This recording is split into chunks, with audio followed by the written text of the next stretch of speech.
Abraham, la parole de Dieu dit, il n'a pas douté à la promesse de Dieu. Parce que la partie de reproduction de Sarah, la femme, était morte. Elle n'était pas morte, mais cette partie du corps était morte. Et comme il a cru en Dieu, la vie est venue.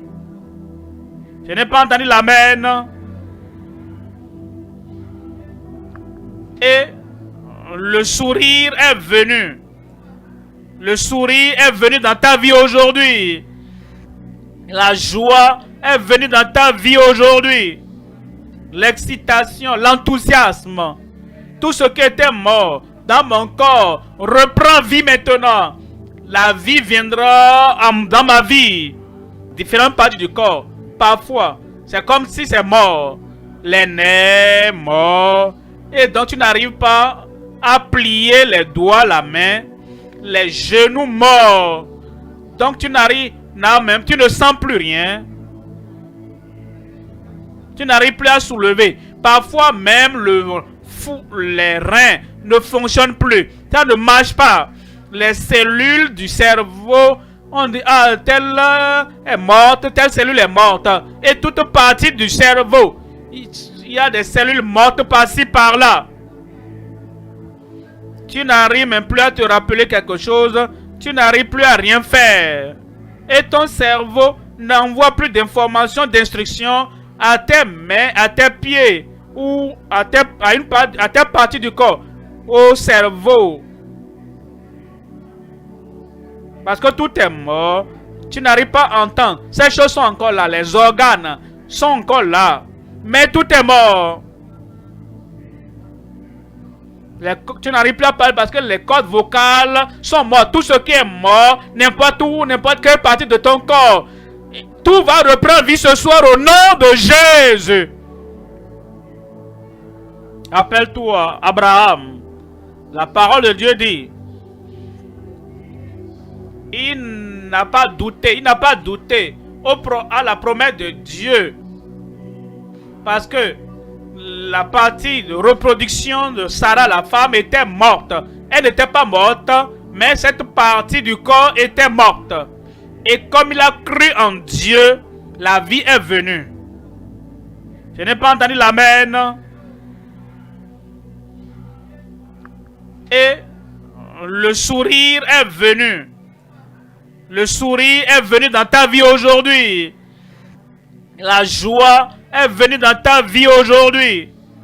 L'excitation, l'enthousiasme, tout ce qui était mort dans mon corps reprend vie maintenant. La vie viendra dans ma vie. En Marc chapitre 5, 35. Marc 5, verset 35. Comme il parlait encore, survinrent de chez le chef de la synagogue des gens qui dirent, ta fille est morte. Ta fille ne mourra pas. Ton fils ne mourra pas.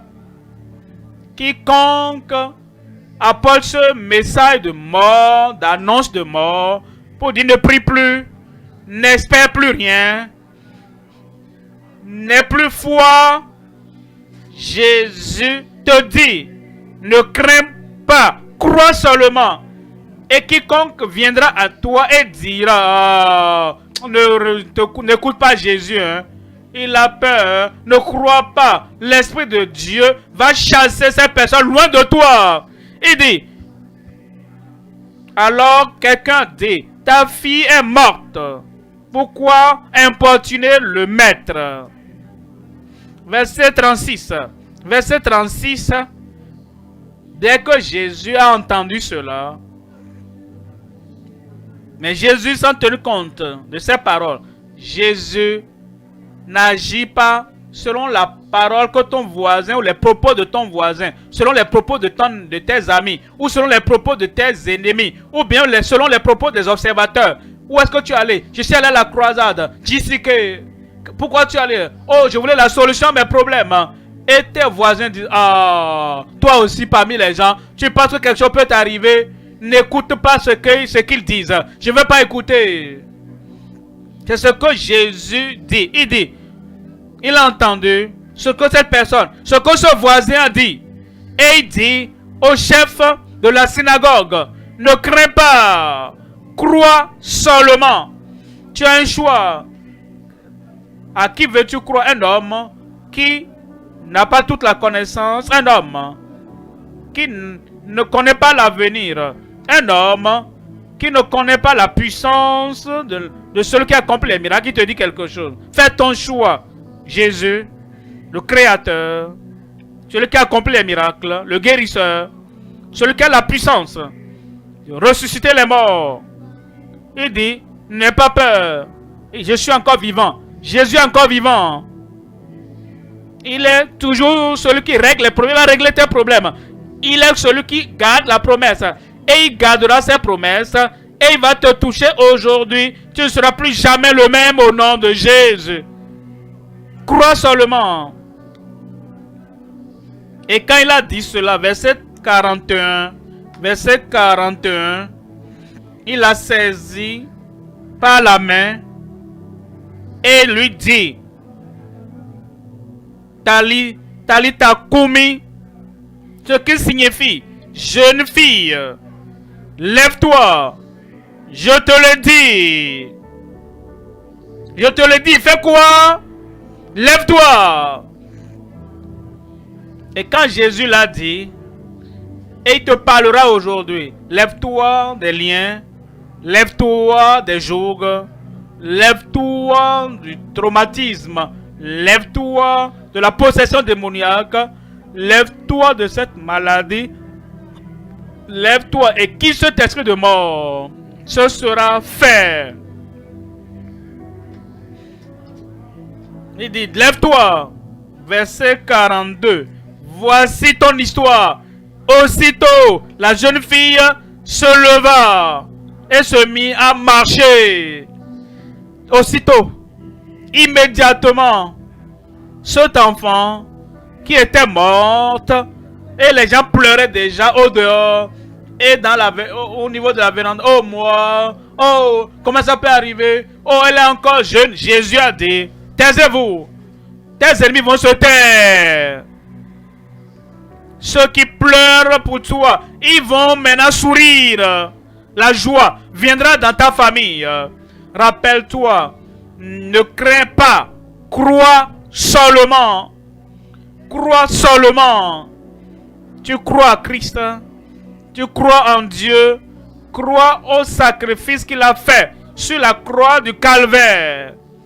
Aussitôt, immédiatement, quand il dit lève-toi, elle se leva, car elle avait 12 ans, et ils furent dans un grand étonnement. Maintenant ton miracle est venu. Christ est là. J'ai dit Christ est là. Le Sauveur est là. Le guérisseur est là. Le libérateur est là. Et quiconque invoquera le nom du Seigneur sera sauvé, sera guéri, sera délivré. Et nous reprendrons vie. La libération de la culpabilité dans la vie est un processus essentiel pour le bien-être émotionnel et spirituel. La culpabilité peut être un fardeau lourd à porter, nous empêchant de vivre pleinement et de trouver la paix intérieure. Dans la Bible, plusieurs versets soulignent l'importance du pardon, de la grâce et de la libération de la culpabilité. Pardon et libération. Psaume 32 verset 5. Je t'ai fait connaître mon péché, je n'ai pas caché ma faute, j'ai dit j'avouerai mes transgressions à l'Éternel. Et tu as pardonné l'iniquité de mon péché. La grâce de Dieu. Romains 8 verset 1 à 2. Il n'y a donc maintenant aucune condamnation pour ceux qui sont en Jésus-Christ. En effet, la loi de l'Esprit de vie en Jésus-Christ m'a libéré de la loi du péché et de la mort. Renouvellement et transformation. 2 Corinthiens 5 verset 17. Si quelqu'un est en Christ, il est une nouvelle créature. Les choses anciennes sont passées, voici, toutes choses sont devenues nouvelles. La libération de la culpabilité vient par la confession, le repentir sincère et la foi en la grâce et la miséricorde de Dieu. C'est un processus de guérison intérieure qui permet de se tourner vers l'avenir avec espoir et assurance en Dieu. Merci pasteur. Que Dieu vous bénisse.